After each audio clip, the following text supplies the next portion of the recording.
Hello, this is Frank Falvey with Frank's Musings. And I've mused about this subject before, which is the conflict between Israel and the Hezbollah in the Gaza Strip. And what I have said in the past is that Hezbollah, I believe, attacked in October 6th or 7th Israel because of a couple of reasons. One is they wanted a wider war between Israel and Arab states. Secondly, they knew that Israel would retaliate over the top. Israel would declare war on them, and apparently they had pre-positioned some innocent women, children, and civilians in sites around hospitals and around things that they may have military firepower from. And they probably did that intentionally because they knew Israel would attack them over the top, completely bomb the heck out of them. And they hope, I believe they had, was that Iran and other states would then actively participate in a much wider war and a much more dramatic war with Israel. I don't think they had any dream or hope that they had any manpower at all to stop the Israel government from just overpowering Gaza and overpowering whatever military power they had. And they appear to have achieved their goal. Israel has indiscriminately caused untold death of civilians and children. I believe it's probably up over 30,000. And they have conducted themselves in the worst possible military way, because in my belief they could have achieved their goal on the ground in flooding tunnels and on a more systematic basis, but it would have cost them more Israel lives. It would have cost them more military lives. And the one thing that Israel has demonstrated time and time again, when an Israel life is lost, okay, that is holy. That is unthinkable. But other lives, no, they don't matter. They don't matter in the scale of things. It is just unthinkable how they have bombed, smashed everything in Gaza, how they have prevented human aid when they could have some way set up either escape routes out of Gaza into neutral countries or into areas that they could be fed, that there could be humanitarian aid provided. They could not be faced with all of the medical treatment and carnage and injuries and unthinkable, just indiscriminate bombing. And to top it off, you know, they said, well, when an American life was lost, well, that's a thing of war. To bomb human convoys that are marked with Red Cross, that have already talked to your military officials as to what route they're taking, to have killed not only the 7, including 1 American, in that unthinkable attack against human people trying to help lower the suffering. My understanding is over 200 people trying to provide aid to civilians have died so far in the conflict, and the conflict is no way near over. Israel is no way near preventing the starvation and the suffering of civilian life. And they should be criticized. They should be criticized for the way they have conducted themselves and conducted this war. They have initiated attack after attack, which now has caused Iran, okay, to attack with, I guess, over 300 drones, intercontinental ballistic missiles, whatever. They have unleashed an attack that both the United States, Britain, our allies, and Israel have prevented, basically. Very few of the Iranian missiles ever landed. But now Israel needs to attack again because their defense, their offense is their defense. Their offense is their defense. You know, there are people who promote a defensive stand, not an offensive stand, but an active, uncontrollable defensive stand. Israel is doing that. Israel is going overboard, in my opinion, to cause a much wider conflict in the area. They will. This program is being recorded on April 17th. They will have some sort of attack against Iran that will be most likely out of proportion and meant to just prolong and show them, you know, how people have got to have the last word. Israel has got to have the last shot. They've got to take the full measure against whoever attacks them totally. They cannot fall short. And what will this get them in future years? Hatred of the Arab nations, hatred of the people that have been killed and the individuals. It will only further more animosity toward the state of Israel. We have in this case picked the wrong party to back. We have not taken strong enough measures to prevent Israel for having a human heart, a heart that seeks to help the ordinary children of God, to help them survive in their daily life, that have no military connection and yet are just slaughtered because they're in the wrong place that Israel wants to attack. Well, I do not think that this war is ever going to lead to peace of Israel, because people will only remember this in a long, long line of successive issues since 1948, when Israel was founded. And memories years later seem to be able to be inflamed by just the strike of a match.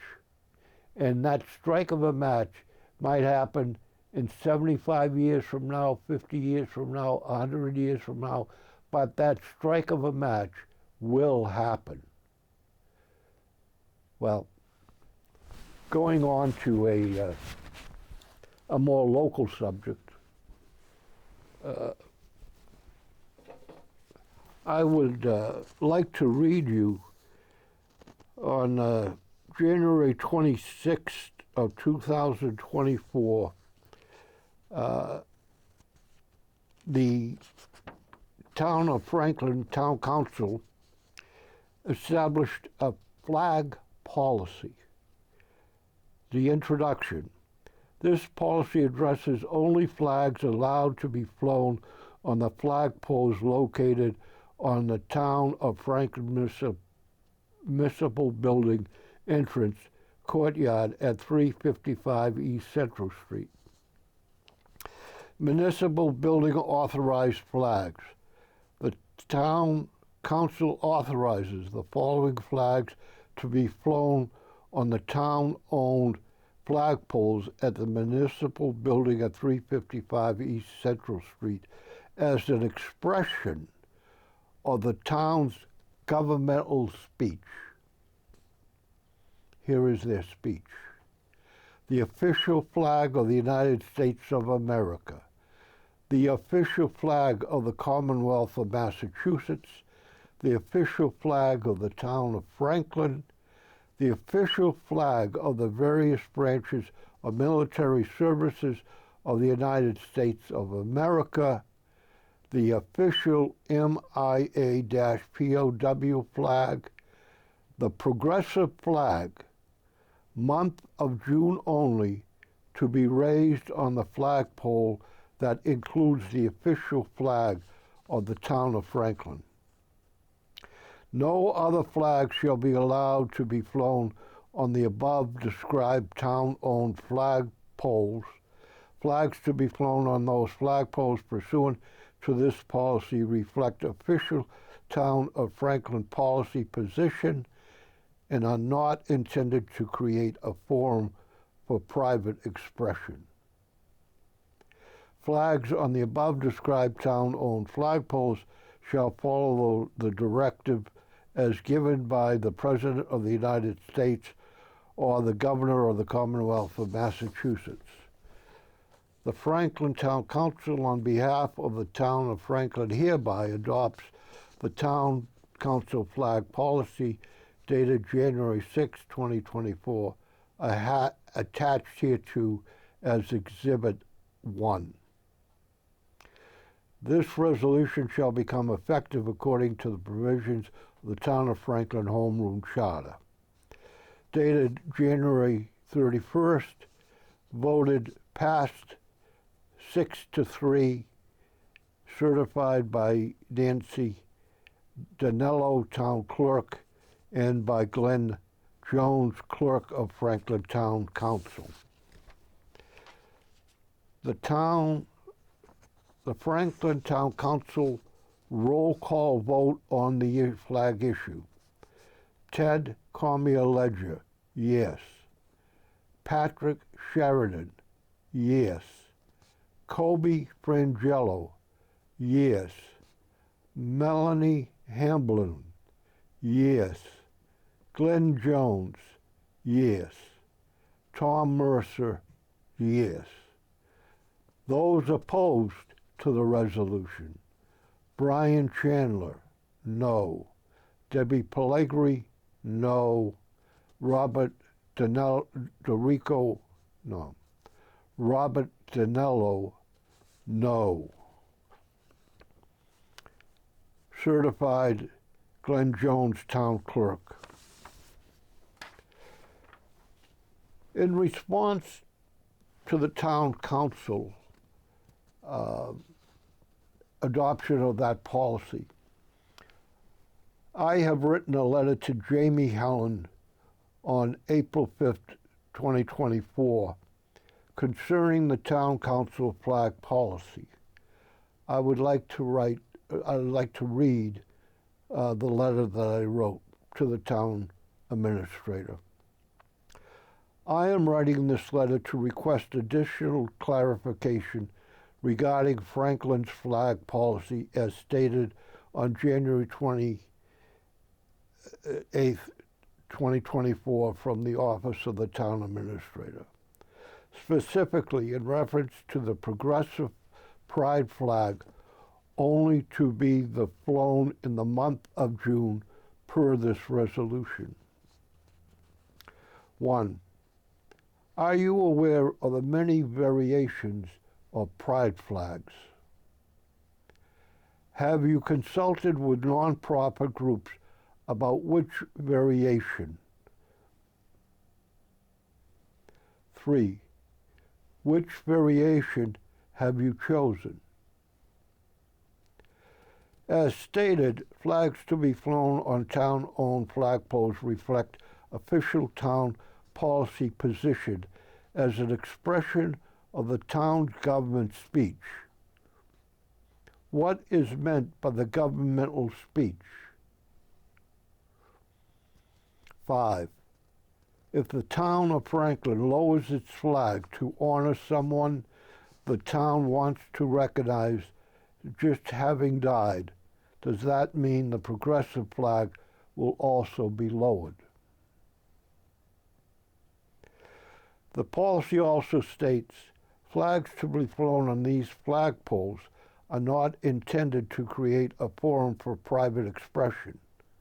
However, anyone looking at the Franklin flag, underneath of which is the pride flag, can only conclude that the town of Franklin officially not only supports and gives high recognition to the purpose of the pride flag, but encourages the adoption of this lifestyle on a daily basis. In summary, the progressive pride flag is not a government or state or town flag and is therefore no more than a private group of individuals. I do not know of any official, non-profit group that has adopted this flag, and the meaning given to it on social media varies widely in promotion of it regarding that this flag, what it might stand for. I have not, this is April 17th, I have not received a response. I think an appropriate flag, the Olympics are coming up at the end of July. You know, an appropriate flag might be the U.S. Olympic flag. We have had two people, at least that I know of, earn gold medals from that come from Franklin, or came from Franklin. One in rugby and one in U.S. ice hockey. And there may be others. It would be a great week if we could coincide some Olympic activities in Franklin, fly the U.S. Olympic flag, and promote town-wide those that have participated in the Olympics, and particularly those that have won medals in the Olympics. It would be a way of promoting what Franklin stands for and how the town comes together to support its individual people. I also have noticed that there are signs facing 495 that are promoting or have promoted years ago, I mean 2012, a long time ago, state championships. Why haven't we updated those signs with more recent signs of recent state championships? There's to promote a pride flag in Franklin over other possibilities of what is important does not seem to hold any water, in my opinion.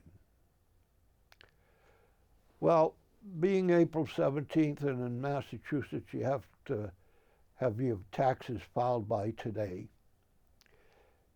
some things crossed my mind concerning taxes. One is both the federal government and the state seemed long overdue that they should raise the amount of exemptions for personal income taxes. It hasn't, as far as I can tell, hasn't been raised in years, hasn't kept up with inflation, and it would be very useful for those of the lower income or other brackets to have higher personal exemptions. When it comes to the state taxes, right? I really think that Massachusetts banks, you get a $200 exemption. But Massachusetts should raise that exemption. It hasn't been raised again in years. You know, maybe $1,000 is more sensible in today's day and age in economy. It to me would make a lot more sense that Massachusetts taxpayers ought to have a higher exemption for investing their money into Massachusetts banks, which would only help strengthen Franklin, the local economy. We have Dean Bank, Massachusetts Bank. We have Rockland Trust, a Massachusetts bank. To help those banks, I think would be in not only their interest, but in the interest of taxpayers in Massachusetts. You know, I've been traveling 495 going by the Mass Pike interchange. I think the estimated cost of it is $500 million, $500 million. I've been going by it in the wintertime. I see cars lined up on the side of the road. But you know what? I never see anyone working all through the winter. I haven't seen anyone, you know, doing a crane, moving dirt, putting stuff in place. I'm not saying they weren't working. I'm just saying I haven't seen them. And I think it's one of the biggest wastes of money. We did not need to change that interchange at a price of $500,000. If we're complaining about bridges and roads, that interchange was working. It was working fine. I understand there might have been some more crashes or deaths than other interchanges, but $500,000, and it's probably going to end up higher. That choice seems to have been a very poor choice of the governor, the legislator, the road people. It doesn't make sense at all to me, along with the fact that there are no restrooms on 495, 290, 190. You know, restrooms for men, particularly my age, are extremely important. They're extremely important for families that have small children that need to go. You don't want mothers and parents pulling the car off the road, escorting their children to the side of the road. You want to have restrooms properly supervised and located on major state highways. Well, that's what's been bothering me lately, some of what's been bothering me lately. On a positive note, on a real nice note, I would like to mention that on June 1st, the town of Franklin is having a thing called Porch Fest, which is music on porches or the town common in the town of Franklin Cultural District. That district runs from the high school to the Universalist Unitarian Church, down through the center of town, the town museum. And presently there's like 40 musicians that are going to play. There's something like 26 porches that are available. I really encourage you to set that date aside, be able to go out and hear some great music for nothing, be able to picnic on the town, maybe bring your chairs and sit in front of someone's porch and just have a great time. Meet one another, get to talk to one another. Well, you know, this is Frank Falvey again, just musing about things that keep going through his mind and maybe keeping him awake at night. Thank you for watching, and have a great day or evening. Bye. This program was made possible by your Franklin friends and neighbors, good folks just like you. Thanks for supporting Franklin TV. And thanks for watching.